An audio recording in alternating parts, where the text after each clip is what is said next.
Hello বন্ধুরা, good morning. আপনি কেমন আছেন? আশা সবাই ভালো আছেন। তো সহসা আর একটা ভিডিও নিয়ে এলাম। তো ভিডিও নিয়ে এলাম মানে কি, আমার মানে এই যে টায়ার দেখছেন, টায়ার পাংচার হয়েছে। এই যে রিংটা মানে ফাটে গেছে গা। তো এখন মানে উল্টা পাল্টা করে দিয়ে টায়ার মানে দুইটা চেঞ্জ করে দিব।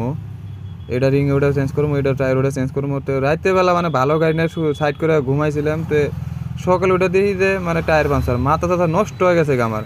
পরে কী করবো, উপায় নাই গা। পরে টায়ার মায়ের মানে হাওয়া তো নাই। পরে টায়ার স্যারসা মাসা নিয়ে এসে টায়ার মিস্ত্রির দোকানে এসে লাগা দিলাম। মিস্ত্রি করলাম বাইরে বাইরে, তুই আমার আগে টায়ার মানে চেঞ্জ করে দেয় আগে। এটা টায়ার মিস্ত্রির দোকান।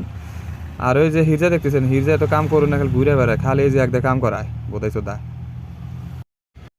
তো অলরেডি মানে একটা টায়ার মানে কমপ্লিট হয়ে গেছে। তো এটা হাওয়া দিতেছে, আর হাওয়া দেওয়া লাগে 150 হাওয়াতে লাগবে। আর এই যে এটা রিং দিতেছেন, রিংটা এটা কমপ্লিট হলে মানে এটা হয়ে যাবো গা, হাওয়া দিয়ে দিব। আর তারপরে আমি যাবো এখন কি বলে কয়, খড়গপুর যাবো। খড়গপুরে মাল আছে, 4 পাড়ি মাল খালিব খড়গপুরেতে। এখান থেকে খড়গপুর হইতেছে 44 কিলোমিটার। 44 কিলোমিটার পরে খড়গপুর যাবো।